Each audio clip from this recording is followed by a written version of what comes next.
In this lecture, we will discuss binomial distribution.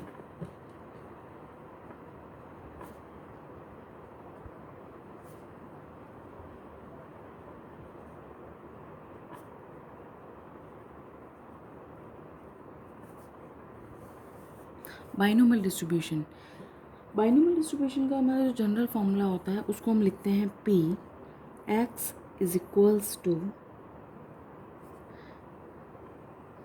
R which is equals to NCR P raise to power of R Q n minus R से लिखते हैं. n हमारे पास यहाँ पर total events यानी total events हो रहे हैं या ट्रायल्स हो रहे हैं या एक्सपेरिमेंट्स हो रहे हैं, ये सारे हमारे किससे डिफाइन हो रहे हैं, स्मॉल n से. p हमारे पास क्या है, प्रोबेबिलिटी ऑफ सक्सेस, ये हमारे पास p है.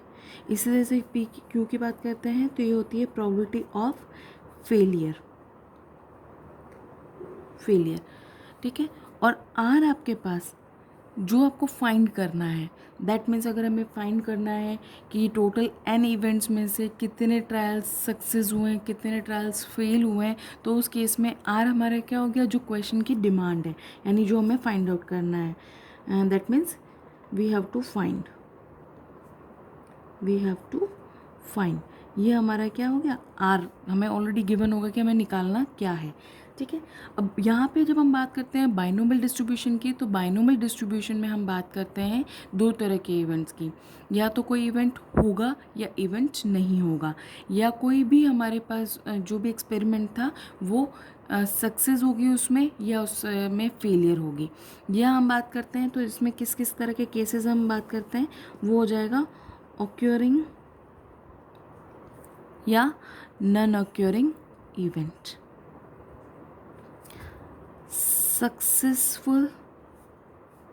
सक्सेस एंड फेलियर, ठीक है. देन उसके बाद एक्सेप्टेड और रिजेक्टेड की बात भी कर सकते हैं. इसी तरह से हम इसमें और भी बहुत सारे ट्रायल्स की बात कर सकते हैं. तो हम लिख सकते हैं एक्सेप्टेंस और रिजेक्शन. इस तरह के जब भी हम बात करेंगे ट्रायल्स की, तो उस केस में हम बाइनोमियल की बात करेंगे. तो n जो होता है हमारा क्या होता है, फाइनाइट होता है, टोटल नंबर है, और ये क्या होगा, फाइनाइट वैल्यू होगी हमारे पास, जो भी वैल्यू होगी n की क्या होगी, फाइनाइट होगी. तो अब इसमें अगर हम देखते हैं तो हमें क्या फाइंड आउट करना है, जैसे ये तो हो गया हमारा बाइनोमियल डिस्ट्रीब्यूशन का इंट्रोडक्शन. देन अगर हम बात करते हैं इसके रिकरेंस रिलेशन की,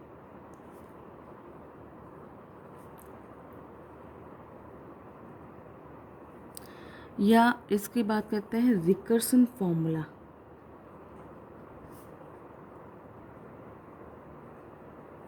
रिकर्सन फॉर्मूला हमारे पास क्या होता है, P R plus 1 is equals to n minus of R upon R plus 1 dot P upon Q dot P R. यहाँ पे ये कैपिटल P है, ये स्मॉल p है, स्मॉल q है. स्मॉल p और small q is the probability of the success and probability of the failure. n is the total trial आपके पास, r इज़ द आपके पास जो भी नंबर ऑफ ट्रायल्स आपके एक्सपेक्टेड है, डिमांडेड है, वो हो जाएगा. और p r यानी प्रोबेबिलिटी डिस्ट्रीब्यूशन फंक्शन की हम बात करेंगे यहाँ पे. तो ये जो हमारे पास रिलेशन आता है इसको हम बोलते हैं रिकरेंस रिलेशन और रिकर्सन फॉर्मूला भी बोलते हैं. ये हमें बेसिकली इसकी सक्सीडेंट टर्म्स को फाइंड आउट करने के काम आता है. फॉर एग्जाम्पल अगर हमें p 0 गिवन है कि हमारे पास r इज इक्वल टू 0 के लिए हमें प्रोबेबिलिटी गिवन थी और हमें p 1 के लिए निकालना है, तो डायरेक्टली हम इस फॉर्मूले में वैल्यू पुट करके भी फाइंड आउट कर सकते हैं. तो इस फॉर्मूले को हमें फाइंड आउट करने के लिए हम सबसे पहले पी आर लेते हैं. इसको अगर आपको प्रूव करना है तो let P are is equals to आपके पास कितना होता है, ये एन सी आर की फॉर्म में लिख रहे हैं तो हम N C R P raise to power of R Q raise to power N minus of R. तो अब आपके पास कितना हो गया, is equals to factorial of N upon factorial of R factorial N minus of R. ये तो आपने लिखा कॉम्बिनेशन टर्म को, p raise to power r q raise to power n minus of r. ये आपके पास आ गया इसका फॉर्मूला. इसी तरह से आप अगर p r प्लस 1 लिखना चाहते हो तो आपके पास क्या हो जाएगा, n c r plus 1 p raise to power r plus 1 q raise to power n minus r minus 1, क्योंकि r प्लस 1 था तो माइनस हो गया ये. ठीक है।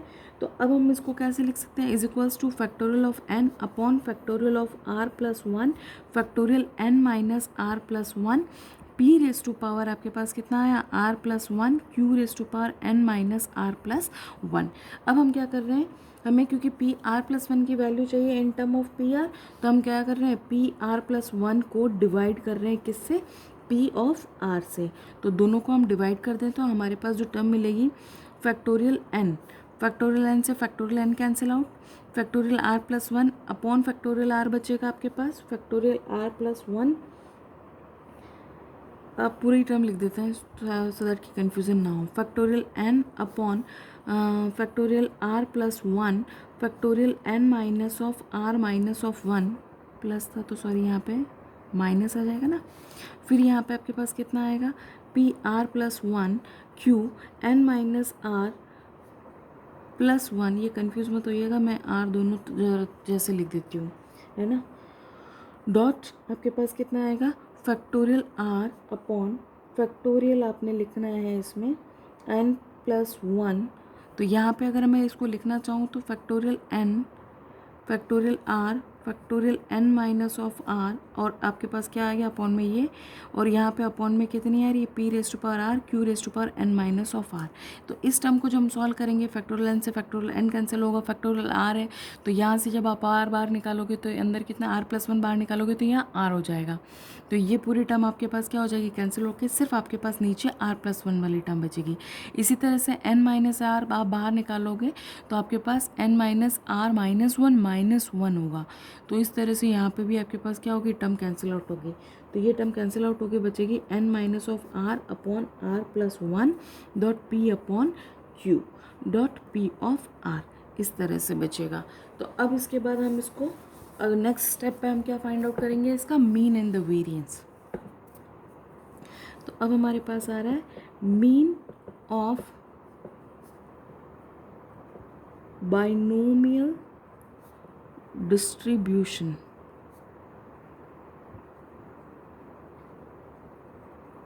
ओके, मीन को हम डिनोट करते हैं म्यू से, म्यू इज इक्वल्स टू अगर हम बात करते हैं तो हमारे पास होता है summation of are dot P R. तो यहाँ पे हमारे पास आर है, आर हमारा वेरी करता है 0 से लेकर के एन तक, क्योंकि यहाँ पे हम बाइनोमियल डिस्ट्रीब्यूशन की बात कर रहे हैं। बाइनोमियल डिस्ट्रीब्यूशन हमेशा क्या होता है फाइनाइट के लिए होता है, तो हमने लिखा है इसलिए फाइनाइट टर्म, ठीक है, is equals to summation of R is equal to 0 to infinite R dot P R. P R आपके पास क्या होता है बाइनोमियल डिस्ट्रीब्यूशन के केस में आपके पास होता है N C R P raise to power of R Q raise to power N minus of R. ये पी ब्रैकेट में आ रहा है, इसका मतलब आप प्रोबेबिलिटी डिस्ट्रीब्यूशन फंक्शन डिफाइन कर रहे हैं, और ये P raise to power R है, इसका मतलब है प्रोबेबिलिटी ऑफ सक्सेस की पावर आर, ठीक है। तो अब हम इसको सॉल्व करते हैं आगे, तो हमारे पास क्या आएगा, इसको हम एक्सपांड कर रहे हैं, एक्सपांड किया तो आपके पास आर की वैल्यू फर्स्ट वैल्यू क्या थी 0, तो 0 इंटू एनीथिंग आपके पास आ गया 0, प्लस अब आपने आर की वैल्यू पुट की 1, तो 1 dot N C one P Q N minus of 1 plus 2 dot N C two P square Q N minus of 2 plus up to, ये आपके पास कैसे पहुंच गया N P raise to power of N, sorry यहाँ पे आएगा N C N P raise to power N और क्यू रेस टू पावर 0, क्योंकि क्यू एन माइनस एन हो जाएगा। तो इज इक्वल्स टू आप देखेंगे तो आप एन सी वन को एक्सपांड करेंगे तो लिखेंगे N factorial N minus one, तो इसको हम कैसे लिख सकते हैं एन अपॉन फैक्टोरियल वन, आप चाहें तो फैक्टोरियल ऐसे लिखें factorial one factorial N minus one P Q N minus of 1 plus 2 factorial N factorial 2 factorial N minus of 2 P square Q N minus of 2 plus up to plus N P N, क्योंकि N C N की value 1 हो जाती है। तो यहाँ पे इसको जब हम लिखेंगे तो यहाँ से हमने एन बाहर निकाला तो हमारे पास बचता है अंदर factorial N minus one upon factorial N minus of 1 P Q N minus one plus twice. इसी तरह से अगर मैं एन माइनस वन बाहर कॉमन निकालूं तो अंदर बचता है N minus two, N minus one आपने बाहर निकाला अपॉन फैक्टोरियल 2 यानी 2 एन माइनस ऑफ 2, तो P square Q N minus of 2 plus up to N P N, ये हमारे पास आता है। अब इसके बाद हमारी जो नेक्स्ट स्टेप होगी, यहाँ से ये कैंसिल हो गया, तो यहाँ बच रहा है N P Q N minus one is equals to N P Q N minus of one plus N N minus one P square Q N minus of two plus up to आपके पास जो term बच रही है वो है last term N P N. तो अब पूरी टर्म में अगर हम देखें तो एन और पी हम कॉमन ले सकते हैं, कॉमन ले लिया, यहाँ पे बचा हमारे पास Q N minus one plus N minus one P Q N minus one N minus two को मैं इस फॉर्म में लिख रही हूँ। ये क्यों लिख रही हूँ मैं अभी आपको समझाती हूँ। एन कॉमन निकल गया, एक पी कॉमन निकल गया, तो पी की पावर कितनी आ गई, एन माइनस ऑफ वन आ गई। तो अब इस फॉर्म को हम लिखेंगे कैसे, एन पी, इसको हम लिख सकते हैं N minus one C not Q N minus one plus N minus one C one P Q N minus of two है, तो इसको हम टू लिखें या एन माइनस वन लिखें, एक ही बात हो जाएगा। तो आपको समझ में आ गया होगा, इसलिए मैंने इसको इस फॉर्म में लिखा है N minus one C N minus one P raise to power N minus one. इस तरह से हमारे पास ये वैल्यू आती है। तो इसको हम क्या लिखेंगे, एन पी, ये हमारे पास बन गया q plus P whole power n minus one का बाइनोमियल एक्सपांशन से। तो p प्लस क्यू यानी probability of success plus probability of failure, यानी that means total probability is equal to कितना होता है, वन।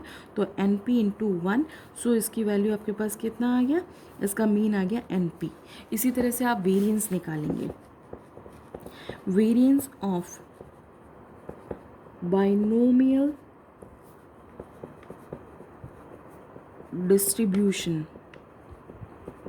ठीक है। तो यहाँ जब वेरिएंस की हम बात करते हैं तो वेरिएंस को हम लिखते हैं सिग्मा स्क्वायर से, और sigma square is equal to होता है summation of R square P R minus of, हम म्यू स्क्वायर भी लिख सकते हैं या minus of summation R P R की फॉर्म में भी इसको लिख सकते हैं। तो अब यहाँ पे हम आर स्क्वायर वाली जो टर्म है इसको हम कैसे लिख सकते हैं, is equals to summation of R square को हम लिख सकते हैं R minus one plus of R.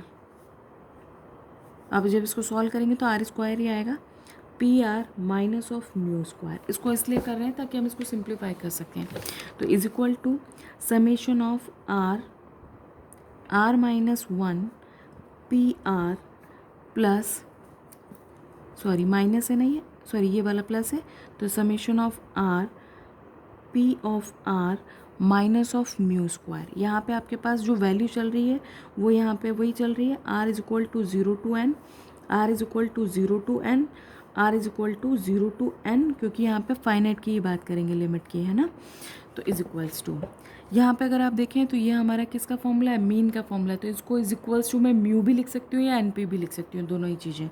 तो यहाँ पे हाल फिलहाल मैं इसको लिखती हूँ summation r is equal to zero to N r minus of one P r को मैं लिख रही हूँ n C R P raise to power are q N minus of are plus mu minus of mu square, क्योंकि इसकी value मैंने क्या put कर दी, म्यू पुट कर दी है, ठीक है। अब मैं इसको एक्सपांड करूँगी, तो इज इक्वल्स टू एक्सपांड कर रही हूँ, पहले मैंने आर की वैल्यू ज़ीरो पुट की, zero into anything zero, plus मैंने आर की वैल्यू वन पुट किया तो वन माइनस वन जीरो यानी फिर ज़ीरो आया, प्लस इस बार मैंने आर की वैल्यू टू पुट की तो two minus one n C two P square Q N minus of two, plus इसी तरह से थ्री पुट किया तो three minus of one n c three p raise to power of three q N minus of three, plus up to आपके पास जो value आ रही है वो क्या आ रही है, प्लस अप टू लास्ट जो वैल्यू आएगी वो हमारे पास क्या आएगी, यहाँ पे n minus of one n C N P raise to power n q N minus of n plus mu minus of mu square, ये हमारे पास टर्म आ गई।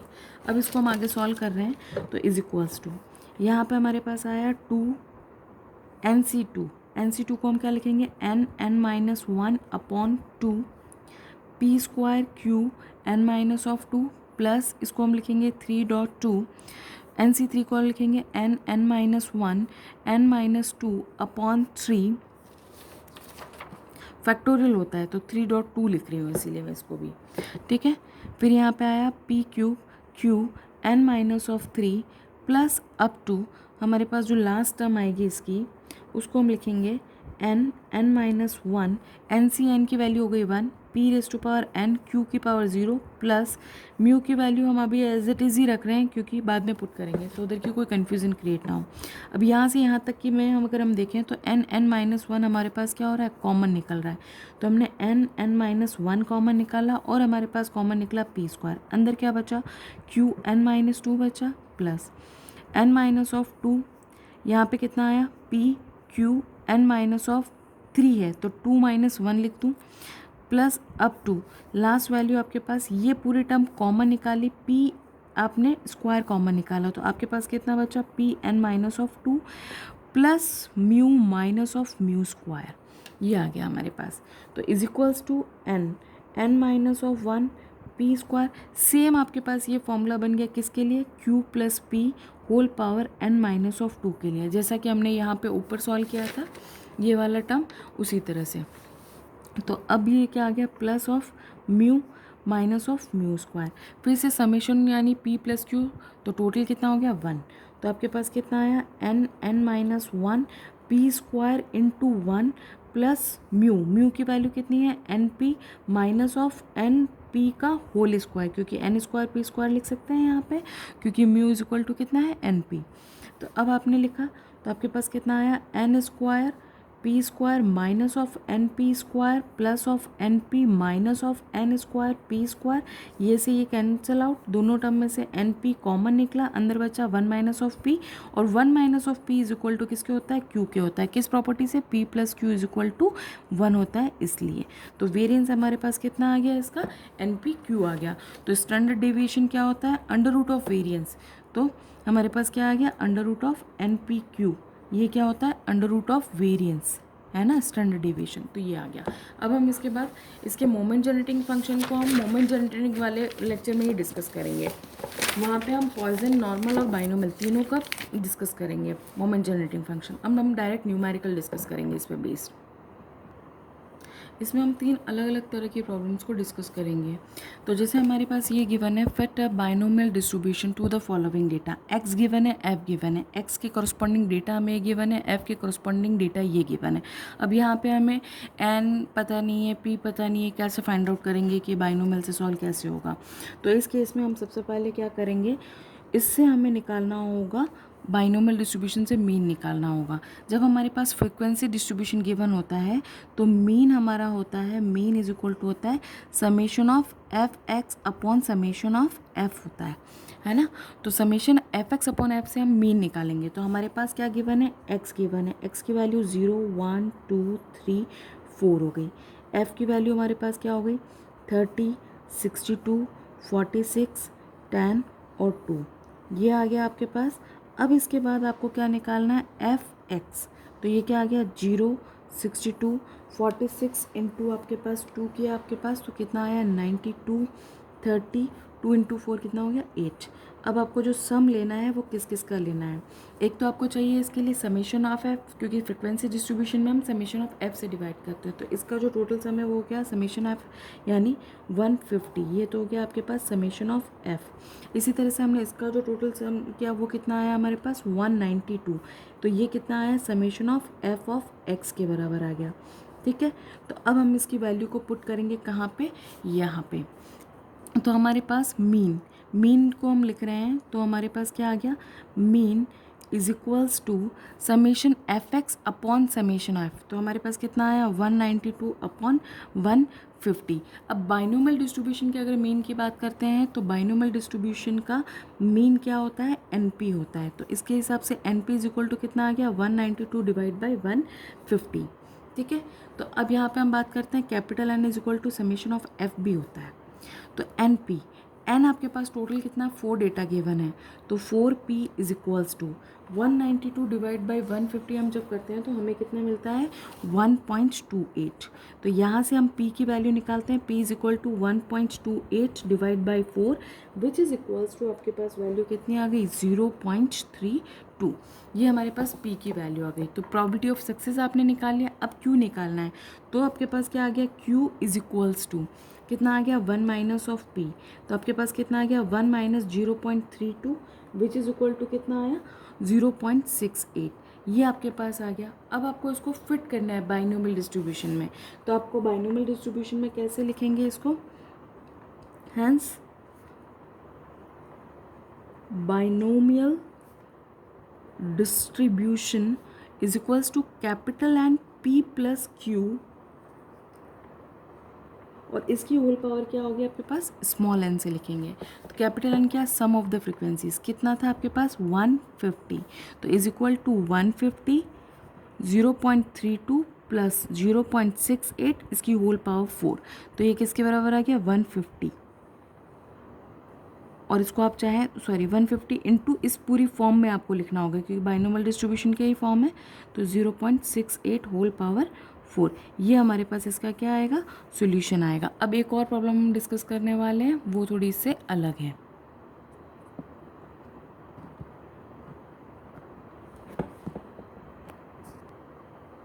अब जैसे हमारे पास इसमें एक न्यूमेरिकल गिवन है, if the probability of hitting a target is 10% and 10 shots are fired independently, what is the probability that the target will be hit at least once?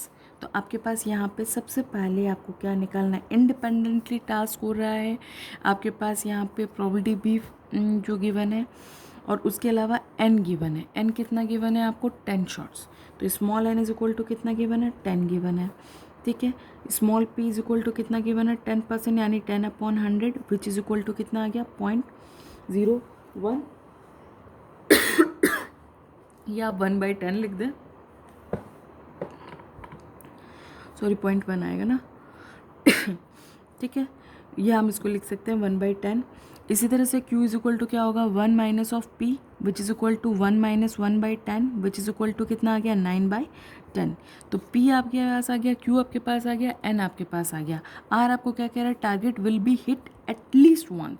At least 1 का मतलब क्या हो गया 1 के इक्वल और 1 से ग्रेटर की बात कर रहे हैं हम, ठीक है। तो यहाँ पे हमें क्या निकालना हुआ PR एटलीस्ट 1, तो 1 से ग्रेटर की बात हो रही है यहाँ पे, ठीक है।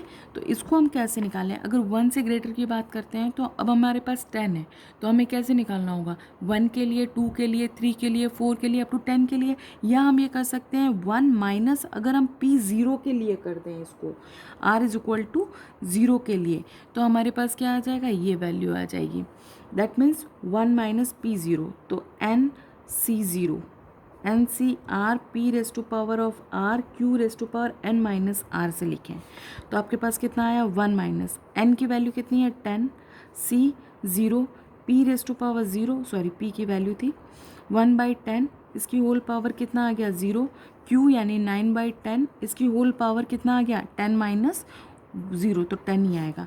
तो इज इक्वल्स टू जब आप सॉल्व करते हैं तो आपके पास कितनी वैल्यू रहती है 0.6513। तो इस तरह से हम बाइनोमियल डिस्ट्रीब्यूशन के क्वेश्चन को सॉल्व करते हैं। एक और न्यूमेरिकल हम इसमें अब डिस्कस करते हैं। नेक्स्ट न्यूमेरिकल है हमारा, out of 800 families with 4 children each, how many families would be expected to have 2 boys and 2 girls, at least 1 boy, no girl, and the fourth case is at most 2 girls. Assume the equal probability for the boys and girls. अब इस case में हमें यही समझ में नहीं आएगा कि सबसे पहले हम n कैसे लें। तो यहाँ बात कर रहे हैं हम एक फैमिली की, अगर एक फैमिली में 4 बच्चे हैं, ठीक है, तो अगर हम एक फैमिली के लिए कैलकुलेट करें और उसको 800 फैमिली से मल्टीप्लाई कर दें तो हमारे पास 800 के लिए रिजल्ट आएगा। इसीलिए यहाँ पे capital N is equal to, तो हमारे पास कितना हुआ 800 families, small n is equal to कितना हुआ 4। प्रोबेबिलिटी की बात कर रहा है, प्रोबेबिलिटी इक्वल है, तो P और Q हमारे पास 2 फेवरेबल केसेस हैं, बॉयज़ या गर्ल, तो आपके पास कितना हो जाएगा प्रोबेबिलिटी 1/2, हाफ हो गई प्रोबेबिलिटी। अब पहला केस आपको डिस्कस करना है 2 boys and 2 girls. Case first, 2 boys and 2 girls. तो अब इसके अंदर हमारे पास 2 बॉय मिले या 2 गर्ल मिले, यानी आर की वैल्यू हमारे पास कितनी हो गई 2, यानी p are is equal to 2 के लिए हम बात कर रहे हैं। तो हमारे पास इसको कैसे लिखेंगे, 4C2, पी की वैल्यू 1/2 होल पावर 2, क्यू की वैल्यू भी 1/2 है और 4 माइनस ऑफ 2। अब ये हमारे पास हो गया एक फैमिलीज़ के लिए, लेकिन निकालना क्या कितना 800 के लिए। तो इसको अगर मैं 800 से मल्टीप्लाई कर दूं तो मेरे पास जो रिजल्ट आएगा वो कितना होगा 800 फैमिलीज़ के लिए आ जाएगा। तो इसको जब हम सॉल्व करते हैं तो हमारे पास कितना आएगा 800 into 6 into 1/16 which is equals to हमारे पास कितना आ गया 300। इसी तरह से हम सेकंड केस डिस्कस कर रहे हैं जिसमें हमारे पास क्या लिखा है एटलीस्ट 1 बॉय।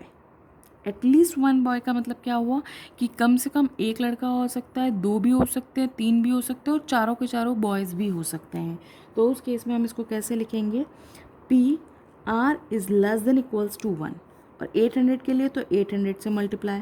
तो इसको लिखा मैंने 800, कैसे लिखूँ, P1 के लिए, P2 के लिए, P3 के लिए और P4 के लिए। ठीक है, तो एक बार आर की वैल्यू 1, एक बार आर की वैल्यू 2, एक बार आर की वैल्यू 3, एक बार आर की वैल्यू 4 पुट करके सॉल्व करेंगे तो आएगा 800 P1 के लिए क्या आपने, तो 4C1 1/2 1/2 होल पावर आपके पास 4 माइनस 1 तो 3 आ गया, प्लस 4C2 1/2 स्क्वायर 1/2 4 माइनस 2 यानी square, 4C3 1/2 1/2 cube plus 4C4 1/2 whole power 4 और 1/4 का इसका 1/2 का होल पावर 0। तो इसको सॉल्व किया तो आपके पास कितना आया 800 into 1/16 4 + 6 + 4 + 1 which is equals to आपके पास आ गया 750। थर्ड केस क्या आपके पास, थर्ड केस क्या है, नो गर्ल, दैट मीन्स एक भी गर्ल नहीं है, that means all are boys. तो आपके पास क्या आ गया, आर इज इक्वल टू 4 के लिए निकालना है तो आप कैसे निकालोगे 800, दैट मीन्स नो गर्ल। ठीक है, 800 इंटू 4 बॉयज़ के लिए निकाल रहे हो तो क्या आ गया 4C4 1/2 होल पावर 4 और 1/2 के होल पावर क्या आ गया, तो कितना आ गया ये 50। इसी तरह से फोर्थ केस की बात कर रहे हैं हम जिसमें क्या कह रहा है एटमोस्ट 2 गर्ल्स, मैक्सिमम आपकी बात हो रही है यहाँ पे एटमोस्ट 2 गर्ल्स की, है ना। तो इसका मतलब क्या हो गया मैक्सिमम 2 लड़कियाँ, यानी आपके पास इसको कैसे लिख सकते हैं आर इज़ एटलीस्ट 2 बॉयज़, यानी इस तरह से लिखा जा सकता है। एटमोस्ट 2 गर्ल्स है तो बॉयज़ के केस में लिखेंगे तो क्या लिखेंगे इस तरह से, दैट मीन्स एटमोस्ट 2 गर्ल्स और वी कैन से और आर अगर हम बॉयज़ की बात कर रहे हैं तो यहाँ पे क्या लिखेंगे एटलीस्ट 2 बॉयज़।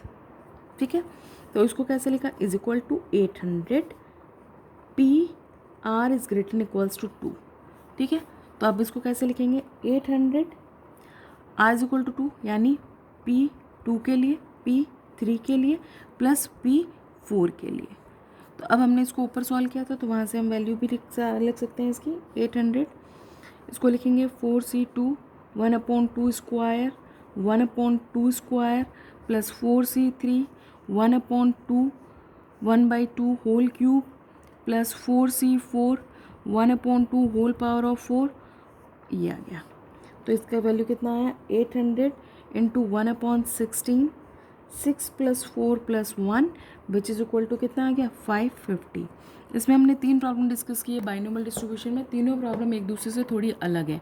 तो इन तीनों प्रॉब्लम से ऑलमोस्ट आपके सारे कॉन्सेप्ट क्लियर हो जाएंगे और नेक्स्ट में हम डिस्कस करेंगे पॉइसन डिस्ट्रीब्यूशन।